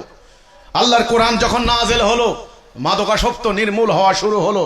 মানুষ মদ খেয়ে চুর হয়ে পড়ে থাকতো, সেই মদের মটকা মানুষ ঢেলে দিয়েছে, মদ খাওয়া বন্ধ হয়ে গেল। এই যে সমাজের পরিবর্তন হলো, ঐক্যহীন আরব জাতি ঐক্যবদ্ধ হয়ে গেল, দুর্বল আরব জাতি শক্তিশালী হয়ে গেল, অভাবী দরিদ্র আরব জাতি সমৃদ্ধ ধনী হয়ে গেল। আমি কি গল্প বলছি না বাস্তব ইতিহাস? জ্ঞানে বিজ্ঞানে সামরিক শক্তিতে নতুন নতুন বৈজ্ঞানিক প্রযুক্তিতে সেই আরব জাতি হয়ে গেল দুনিয়াতে সেরা জাতি। নাকি অন্য কোন পরশ পাথর, নাকি অন্য কোন কিছুর ছোঁয়ায়? তাহলে যেই পশ্চাৎপদ অশিক্ষিত মূর্খ জাহেল ঐক্যহীন আরব জাতি দুনিয়াতে সেরা হয়ে গেল, সেই কোরআন কি আমাদের মাঝে নাই? সেই কোরআন কি আমাদের মাঝে নাই? তাহলে সেই কোরআন পেয়ে আজ আমরা পরাজিত কেন? আজ আমরা লাঞ্ছিত কেন? আমার কেনর জবাব দিবেন আমাদের উলামায়ে কেরাম, যারা আমাকে জনগণের সামনে ইসলাম বিরোধী আখ্যা দিয়ে, আমাকে কাফের খ্রিস্টান ফতোয়া দিয়ে আমার বাড়িঘরে হামলা করেছেন, আমার ভাইদেরকে প্রকাশ্যে জবাই করে হত্যা করেছেন, রংপুরে আমার বাড়িঘরে আক্রমণ চালিয়ে সেখানে 40টি পরিবারকে উদ্বাস্তু করেছেন। আপনারা জবাব দিবেন। এই কোরআন আজকেও মসজিদে মসজিদে মাদ্রাসায় মাদ্রাসায় ঘরে ঘরে সেই কোরআন পড়া হচ্ছে, যেই কোরআন এক সময় দুনিয়াতে আমাদেরকে সেরা জাতি বানালো। সেই কোরআন আজকে সংখ্যা বাড়ছে না কমছে? কোরআনে মুখস্থকারী হাফেজদের সংখ্যা বাড়ছে না কমছে? তাহলে কেন, কি কারণে আজকে মুসলমানদের এই অবস্থা? কারণটা হচ্ছে মুসলমানদের ঈমান এবং আকীদা এই দুটা জিনিস হারিয়ে গিয়েছে। আমি পরিষ্কার করে বলতে চাই, আজকে যে ইসলাম চলছে আল্লাহ রাসূলের প্রকৃত ইসলাম নয়। আল্লাহ রাসূলের সেই প্রকৃত ইসলাম হারিয়ে গিয়েছে কয়েক শতাব্দী আগে। আল্লাহ রাব্বুল আলামিন অতীব করুণা করে, অতীব দয়া করে সেই প্রকৃত ইসলামের জ্ঞান দান করেছেন জামানার ইমামুজ্জামান জনাব মোহাম্মদ বাইজিদ খান পন্নীকে। আমরা হিজবুত তাওহীদ আন্দোলন ওনার অনুপ্রেরণায় অনুপ্রাণিত হয়ে আজকে এই সত্য নিয়ে মাঠে ময়দানে কাজ করছি। তিনি আজকে দুনিয়াতে নাই। 2012 সালে তিনি ইন্তেকাল করেছেন, আল্লাহর সান্নিধ্যে চলে গিয়েছেন। তার অবর্তমানে আমার মতো গুনাহগার সাধারণ মানুষ আজকে আমি দেশের সকল জায়গায় আনাচে কানাচে এই মহা সত্য বলে বেড়াচ্ছি। হে মানুষ, আসো তোমরা আল্লাহর আনুগত্য করো, আল্লাহর দাসত্ব করো, আসো আল্লাহর দ্বীন মেনে নাও। আমার মতো গুনাহগার সাধারণ মানুষের বক্তব্য আজকে বাংলাদেশের সীমানা ছাড়িয়ে সারা দুনিয়ার আনাচে কানাচে প্রতিধ্বনিত হচ্ছে। আজকে ইউরোপের বিভিন্ন রাষ্ট্র থেকে, জাপান থেকে, জার্মানি থেকে, আজকে অস্ট্রেলিয়া থেকে, ইংল্যান্ড থেকে, মধ্যপ্রাচ্য, দুবাই, সৌদি আরব, বিভিন্ন রাষ্ট্র থেকে সারা দুনিয়ার মানুষ যোগাযোগ করছেন, আমাদের সম্পর্কে জানার চেষ্টা করছেন, আমার বক্তব্য বোঝার চেষ্টা করছেন। কাজেই মিথ্যাচার করে কোনো লাভ নাই, অপপ্রচার করে কোনো লাভ নাই। আমি আবার আমার আলোচনার মধ্যে ফিরে আসছি। ঈমান আনার পরে দ্বিতীয় কি কাজ? আল্লাহর দ্বীন প্রতিষ্ঠা করা। আল্লাহর দ্বীন প্রতিষ্ঠা না হওয়া পর্যন্ত শান্তি হবে না। একদিকে আমাদের রাজনৈতিক দলগুলি সরকারকে চাপ দিচ্ছে তাড়াতাড়ি নির্বাচন দিন। আমরা কি নির্বাচন দেখি নাই?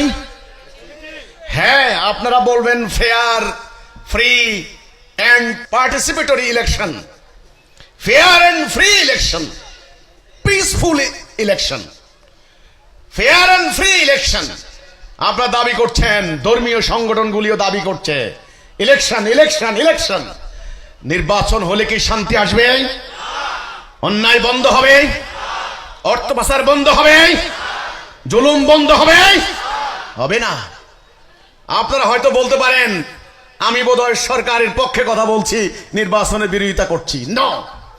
এবার আমি সরকারকে বলছি, ইন্টারিম গভর্নমেন্ট, আপনারা ছাত্র জনতার আন্দোলনের মুখে আপনারা ক্ষমতাসীন হয়েছেন, আপনারা এখন নতুন একটা সুর তুলেছেন, সংস্কার করবেন।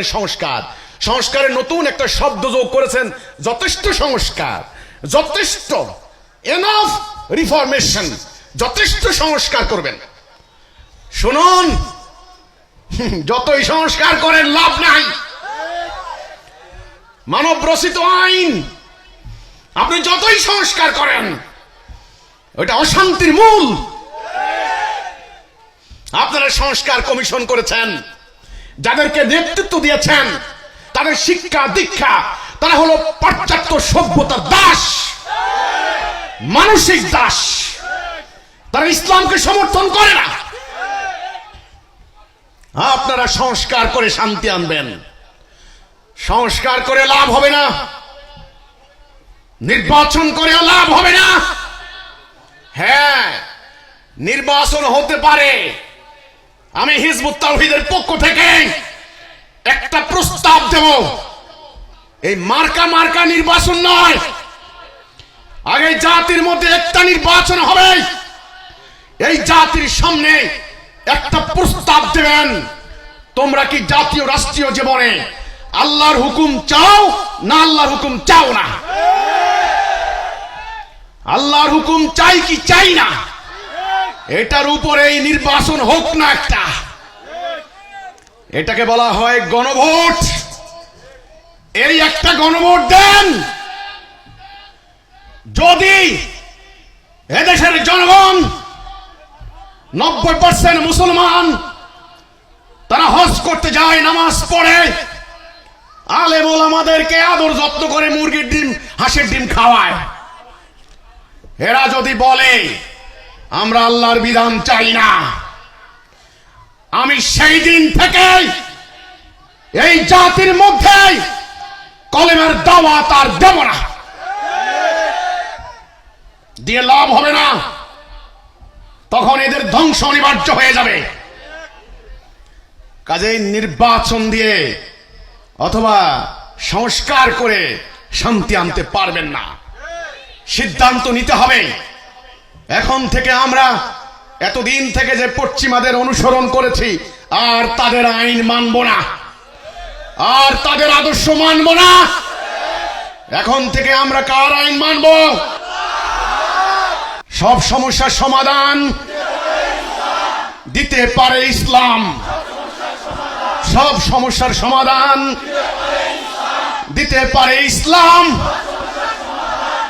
আপনারা কি জাতীয় রাষ্ট্রীয় জীবনে আল্লাহর হুকুম চান? তাহলে দুনিয়ার মানুষকে হাত মুষ্টিবদ্ধ করে দেখিয়ে দিন, আমরা আল্লাহর হুকুম চাই, আমরা আল্লাহর হুকুম চাই। আল্লাহর হুকুম ছাড়া শান্তি আসবে না। আমরা আল্লাহর বিধান চাই। 17 বার এই সংবিধান সংস্কার হয়েছে, শান্তি হয়েছে? শান্তি হয়েছে? হয়নি। কেন? আপনি মুসলমান, আপনি আল্লাহর বিধানের আনুগত্য করতে এত ভয় কিসের? আমার ইসলাম কতখানি প্র্যাকটিক্যাল, কতখানি বাস্তব? অনেকে প্রশ্ন করেন, কোরআন 1500 বছর আগে নাযিল হয়েছে, আধুনিক জ্ঞান বিজ্ঞানের এই যুগে কোরআনের বিধান কেমনে চলবে, কিভাবে চলবে? এটা কি সম্ভব? অনেকে বলেছেন, এটা কি সম্ভব? হ্যাঁ, সম্ভব। আলহামদুলিল্লাহ, রাষ্ট্র পরিচালনার, অর্থনীতি পরিচালনার, আইন আদালত, কোর্ট কাছারি কিভাবে চলবে তার একটা রূপরেখা, তার একটা নিয়ম বিধান আমরা এই বই রচনা করেছি।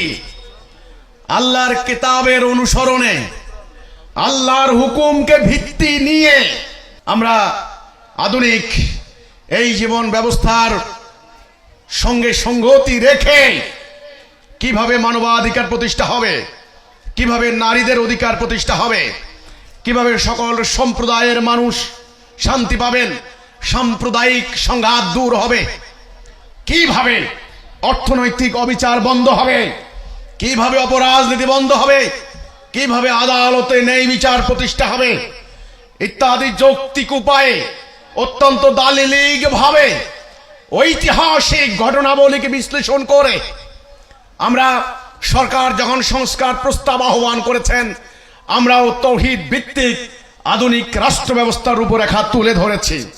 এই বইটা আপনারা পড়বেন, সঙ্গে রাখবেন। তারা বলে তোমরা কিভাবে রাষ্ট্র পরিচালনা করবে? আল্লাহর বিধান কি অপূর্ণ? আল্লাহর বিধান কি আংশিক? যে ইসলাম শান্তি দিয়েছিল, মানবতা প্রতিষ্ঠা করেছিল, মানুষকে শান্তি দিয়েছিল, সেই ইসলাম যখন আমার হাতে, তারা বলে কিভাবে করবে? এখন দেখো কিভাবে করব। আল্লাহর দ্বীন প্রতিষ্ঠা করার জন্য একটা কর্মসূচি লাগবে। কি লাগবে?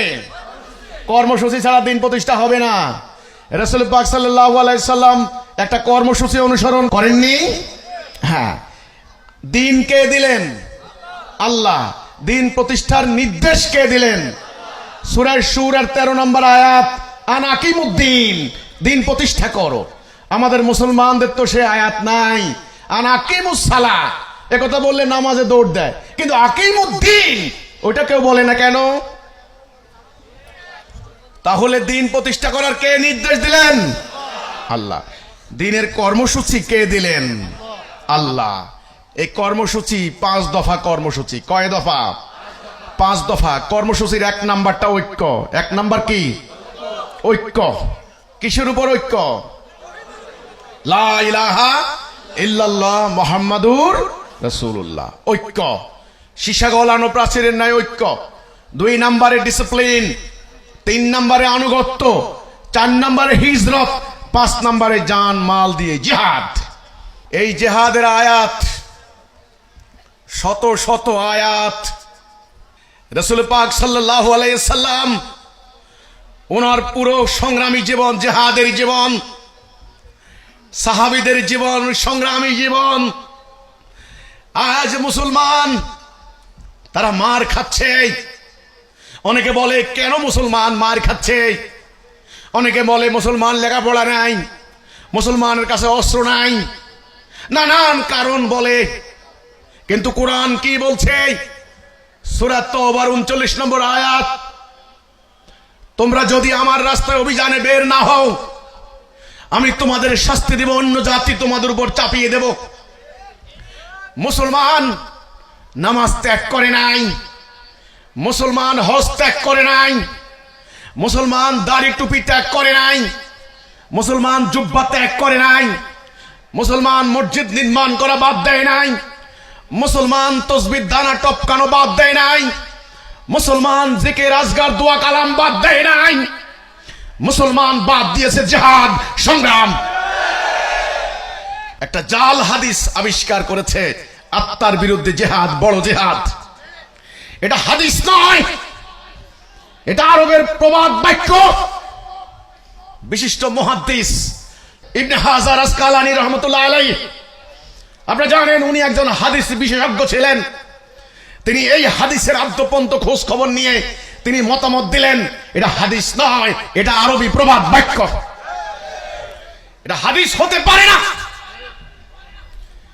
যে নবী বলেছেন আন্নাল জান্নাত ফি জিলালিস সায়ফ, তলোয়ারের ছায়ার নিচে জান্নাত, যে নবী বলেছেন আমি যোদ্ধা নবী, আমি ওয়ারিয়র, যে নবী নিজের হাতে একটা দুর্ধর্ষ যোদ্ধা বাহিনী তৈরি করলেন, যেই জাতির মধ্যে খালিদ ইবনে ওয়ালিদের মতো বিশ্ববীর বিশ্ববিজয়ী যোদ্ধা তৈরি হয়েছেন, আলী ইবনে আবু তালেবের মতো, মুসান্নার মতো, দিরারের মতো, সাদ বিন আবি ওয়াক্কাসের মতো, আবু উবাইদার মতো এক একটা সিংহ পুরুষ তৈরি হয়েছেন, যাদের রণাঙ্গনে, যাদের মোকাবেলা করার হিম্মত দুনিয়ার তৎকালীন সুপার পাওয়ার রোমান সাম্রাজ্য, পারস্য সাম্রাজ্য তাদের ছিল না।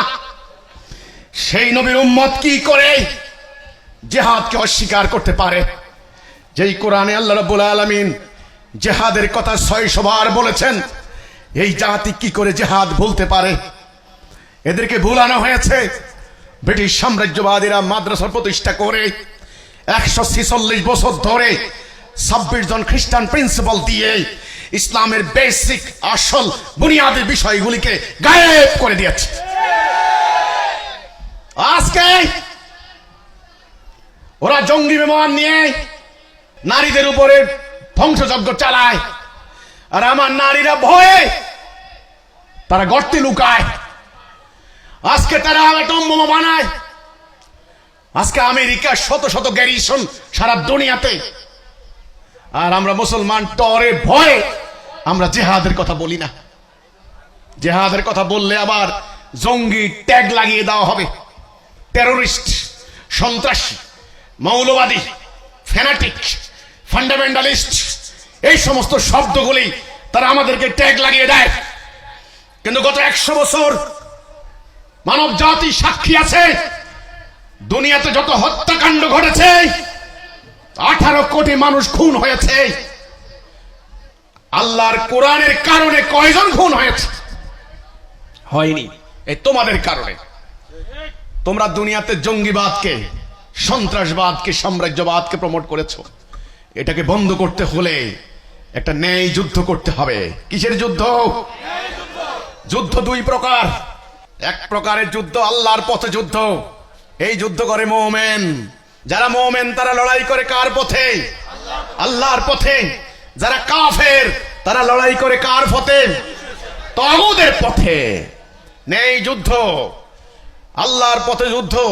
যুদ্ধের উদ্দেশ্য হবে, আল্লাহ রাব্বুল আলামিন বলেছেন, কাতিলুহুম হাত্তা লা তাকুনা ফিতনাতু ওয়া ইয়াকুনু দ্দীনু কুল্লুহু লিল্লাহ। ফিতনা নির্মূল না হওয়া পর্যন্ত যুদ্ধ করো। যুদ্ধ হবে কিসের জন্য? ফিতনা নির্মূল করার জন্য। যুদ্ধ হবে মানবাধিকার প্রতিষ্ঠা করার জন্য। এই ন্যায় যুদ্ধ আপনার মানবাধিকারের অংশ। আজকে যে সমস্ত হিন্দু ভাইয়েরা মুসলমানদের জিহাদের, কোরআনের কিতালের সমালোচনা করেন, কিতালের আয়াত দিয়ে দিয়ে সোশ্যাল মিডিয়া অপপ্রচার করেন যে ইসলাম সন্ত্রাসের ধর্ম, ইসলামের পাতায় পাতায় কেবল যুদ্ধের কথা আছে। যারা আপনারা বলেন গীতা পাঠ করেন, গীতা, আমি মুসলমান, আমি যেমন কোরআন পাঠ করি, আমি আপনাদের সম্পর্কে জানার জন্য গীতা পাঠ করি। আমি দেখি গীতার পাতায় পাতায় যুদ্ধের কথা। আপনারা বলেন, অবতার বলেন, আর যাই বলেন, অর্জুনকে শ্রীকৃষ্ণ, অর্জুন বলছে বারবার, না না আমি এই যুদ্ধ করব না, এই যে হত্যাকাণ্ড আমি সহ্য করতে পারবো না, এত মানুষ খুন হয়ে যাবে, আমার পরিবার মারা যাবে, আমি যুদ্ধ করব না। কৃষ্ণ বারবার বলছেন তোমাকে যুদ্ধ করতে হবে, গান্ডীব উঠাও, যুদ্ধ করো। আপনারা সেই গীতায় বিশ্বাসী, সেই গীতার অনুসারী হিন্দুরা কি করে কোরআনের যুদ্ধনীতির সমালোচনা করতে পারেন? আজকে ভারতের সেনাবাহিনী 1.5 মিলিয়ন, 15 লক্ষ সৈন্য ভারতের। কিসের জন্য? মুড়ি মুকরি খাওয়ার জন্য? যুদ্ধের জন্য। অ্যাটম বোমা বানিয়েছেন প্রায় 250। কিসের জন্য? আপনাদের 6 থেকে 8,000 ট্যাঙ্ক। কিসের জন্য? যুদ্ধ বিমান হাজার হাজার। কিসের জন্য? তো আপনারা যুদ্ধ করবেন, আপনাদের গীতায় অনুপ্রাণিত করবে, আপনাদের শ্রীকৃষ্ণ মহাশয় যুদ্ধের অনুপ্রেরণা দিবেন, আর আমাদের আল্লাহ রাব্বুল আলামিন আমাদের ইজ্জত রক্ষার জন্য, আমার ঈমান রক্ষার জন্য, আমার মাটি রক্ষার জন্য, আমার দেশ রক্ষার জন্য, আমার ধর্ম রক্ষার জন্য আমি যদি যুদ্ধ করতে যাই, আমাকে জঙ্গি সন্ত্রাসী কেন বলবেন? হে মুসলমান, তোমরা যদি অন্যায় না করো, তোমরা যদি আইন ভঙ্গ না করো, মানবাধিকার লঙ্ঘন না করো, সাম্প্রদায়িক হামলা না করো, অযৌক্তিক অনর্থক কর্মকাণ্ড না করো, উগ্রবাদী কর্মকাণ্ড না করো, তবে তাহলে তোমরা ন্যায়ের পথে লড়াই করার জন্য প্রস্তুত হও। সবাইকে প্রস্তুত? লড়াই লড়াই লড়াই চাই, লড়াই করে বাঁচতে চাই। এ বড় মরলে শহীদ বাঁচলে গাজী, আমরা সবাই শহীদ হব। আমরা যদি লড়াই করতে যাই আমাদেরকে জঙ্গি, সন্ত্রাসী, মৌলবাদী এগুলি কেন বলবেন? আমরা কি মৌলবাদী? আমরা মুমিন, আমরা মুমিন, আমরা উম্মতে মুহাম্মদী। আমাদের লড়াই কিসের জন্য? সত্যের জন্য, আল্লাহর দ্বীন প্রতিষ্ঠার জন্য।